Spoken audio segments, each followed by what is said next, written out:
Ever since that Red Bull guzzling prick kicked the bucket, poor Dennis Sterling has found a new daddy to follow on the internet. He no longer makes videos about high value men.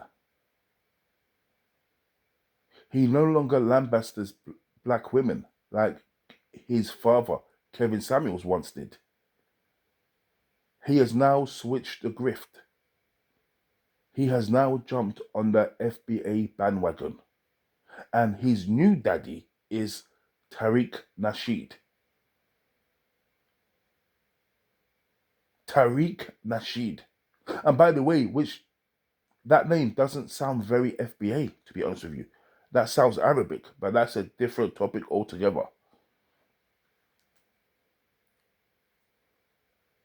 So he has now made himself a disciple, a follower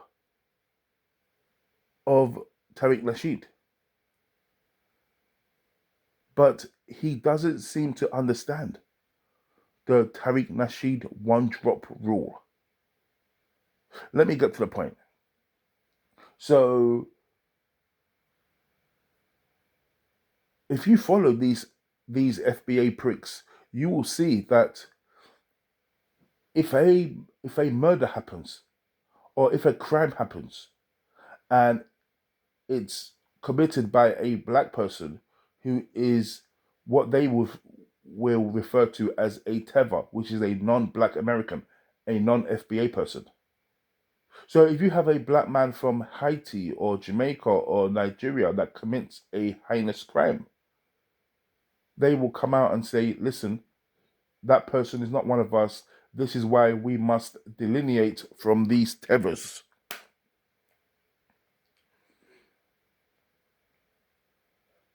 Over 2 weeks ago, Dennis Spurling, he put up a post about a Haitian man who killed a woman.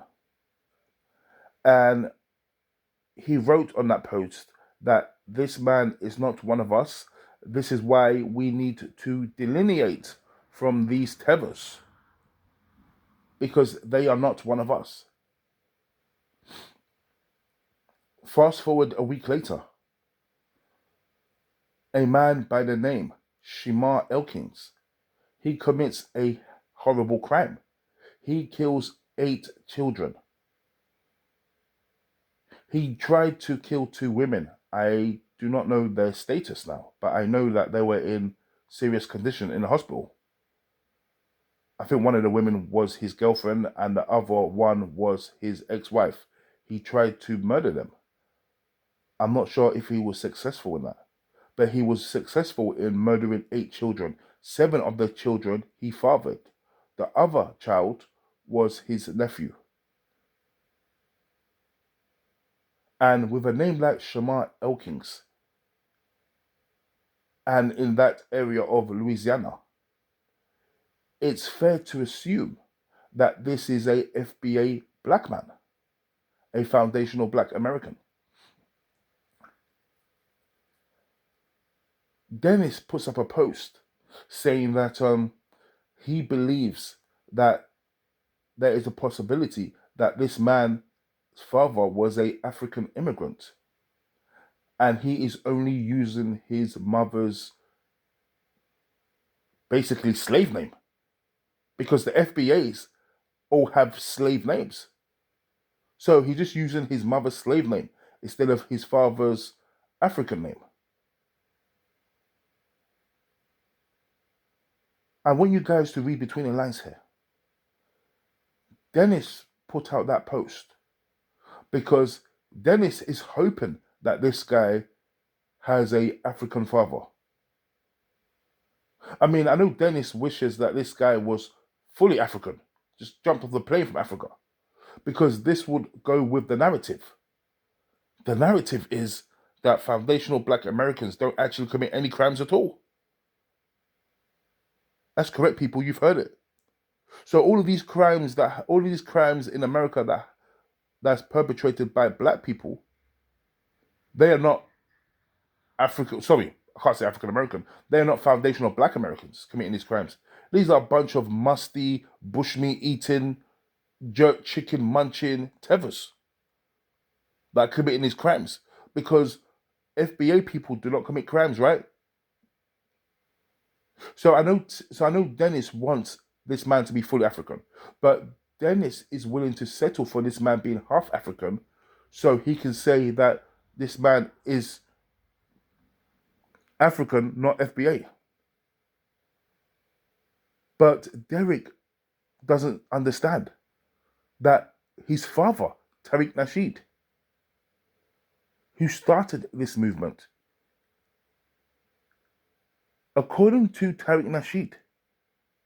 So let's say if this man, his father, was actually African, an African immigrant, and let's say his mum is FBA, Tariq Nasheed has already beat you to the punch. This man will still be a FBA person and not a musty, bushmeat, stinking African tether. Let me tell you why. Because this is the thing about the internet. You could say one thing, but if you try to say something else, we can pull you up on it and we can point out your contradictions. So even if this man was half African, this will be irrelevant if Tariq was to be consistent with his talking point of what a FBA is. People like myself have pointed out that Nipsey Hussle clearly looks East African and has a Ethiopian or a Eritrean or Somalian, whatever it is. He has a parent from. I actually thought he was full Ethiopian or Eritrean, but it turns out that when we pointed that out to Tariq Nasheed, because Tariq Nasheed, he was riding for Nipsey Hussle, metaphorically speaking, because we know FBA are not riders like that, and I'll make a separate video about that. So he was riding for Nipsey Hussle when Nipsey Hussle got shot.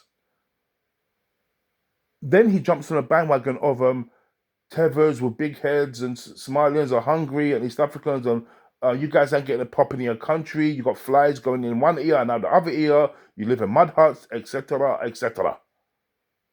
So I've come out and I've said to him, hang about, but you were supporting Nipsey Hussle. What's that about? And he goes, Nipsey Hussle's mother is FBA, which I had no knowledge about at that time. But that is true. Nipsey Hussle's mum is considered FBA.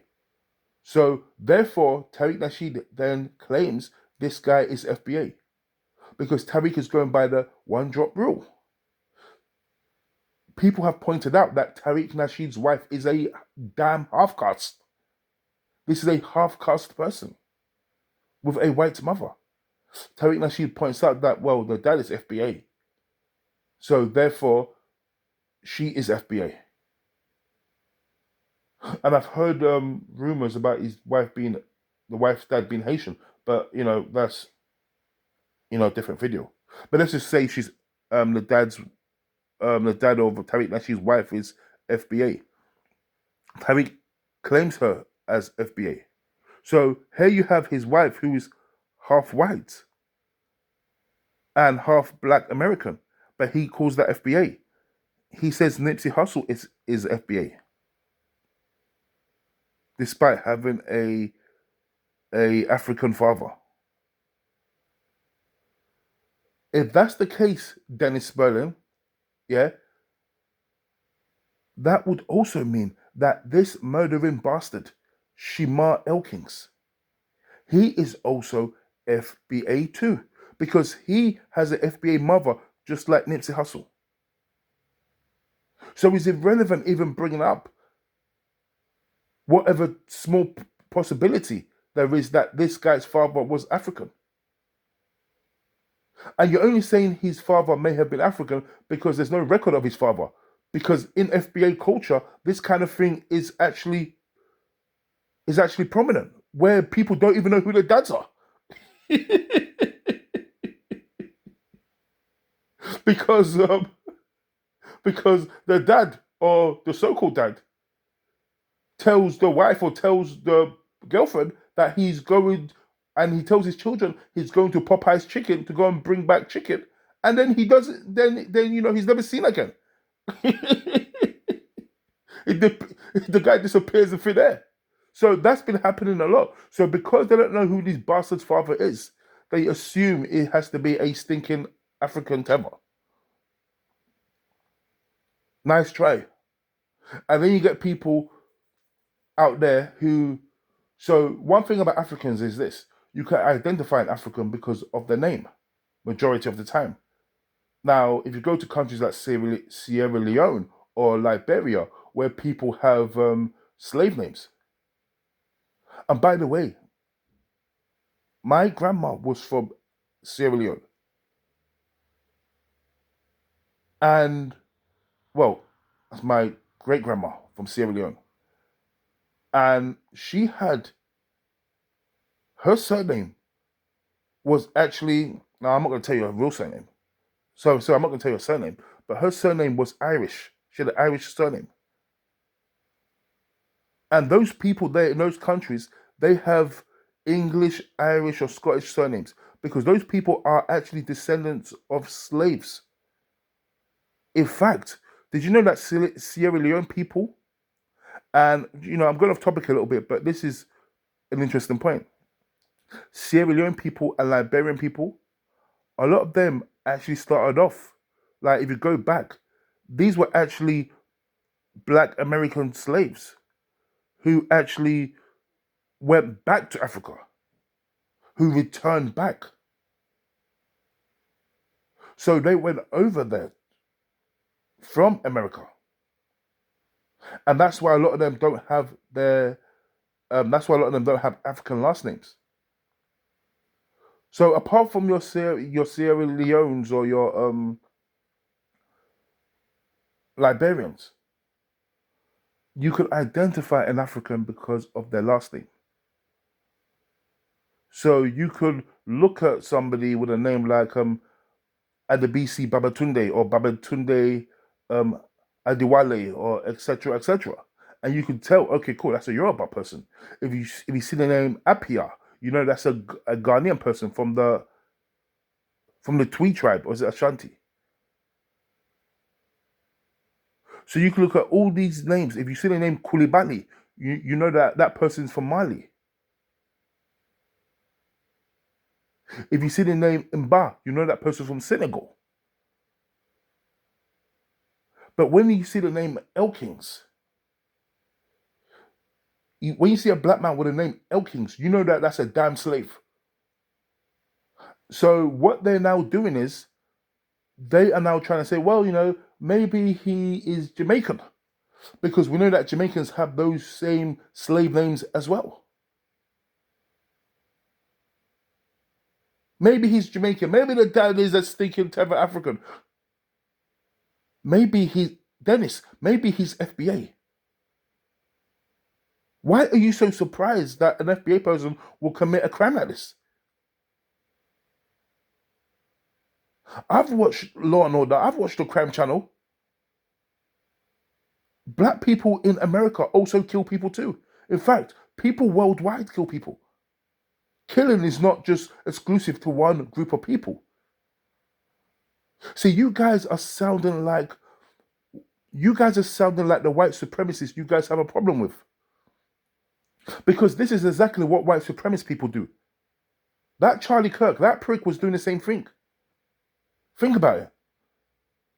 Whenever somebody tells Charlie Kirk about, oh, look, yeah. So if I said to Charlie Kirk when he was alive, oh, Americans can't stop shooting each other with guns, they can't stop killing each other, Charlie is going to say, well, actually, I think, do you know what? I've got a better example than that. I actually met an American on a train. This was one of those Bible thumping, gun toting Americans. He actually wasn't a bad lad. Do you know what I mean? We exchanged numbers and we talked, but he was telling me that when I come out to America, I should meet up with him. I don't think I want to do that actually. My black ass might end up hanging from a tree. But we were having a discussion about guns in America and whatever, and I said, listen, Americans are always shooting each other, they're murdering each other. And this guy turned around and said to me, I think you will find these are black people and these are the black gangs killing each other, giving us Americans a bad name. So we talk about delineation. White Americans are trying to delineate from black Americans. They are trying to say, no, actually, we're not the ones shooting up neighborhoods or whatever. These are the black folks doing it. And now you have FBA coming out and saying, well, actually, that person over there was an African. He's not one of us. We don't do that. It doesn't matter. Okay, cool. Let's say this man was a Nigerian, for example, who killed his 8 children. White people are still going to say this was a black person that committed the crime. You're going to say, well, it was a Nigerian that committed the crime. This was an African. You're going to say it was African. Other Africans are then going to say, well, actually, this was a Nigerian that committed the crime. And then Nigerians are going to say, well, actually, this was an Igbo that committed the crime, or this was a Yoruba that committed the crime. You see? And then the delineation never ends. White America has delineated from black America. Trust me, those white folk in America want nothing to do with your black asses. Or your half black asses in the case of Dennis Spurling, who's not even black. And then black America will delineate from other black people. The Caribbeans will delineate from the Africans. The Africans will delineate from each other. And then when it gets to the countries, they try to start to delineate.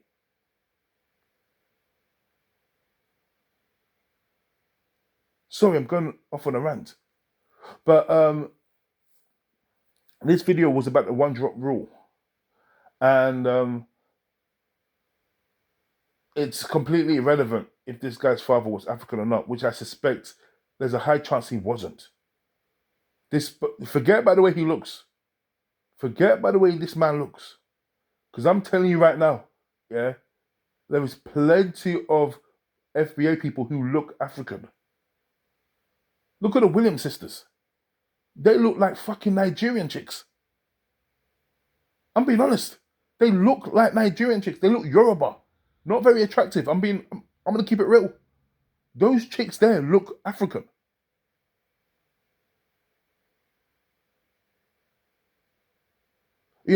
Not all black Americans look like Will Smith.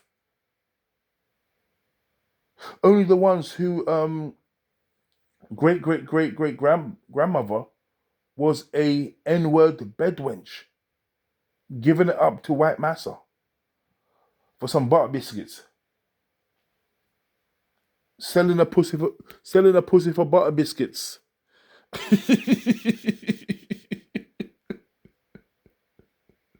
And she gets to eat her food in the house, not outside with the rest of you cotton pickers.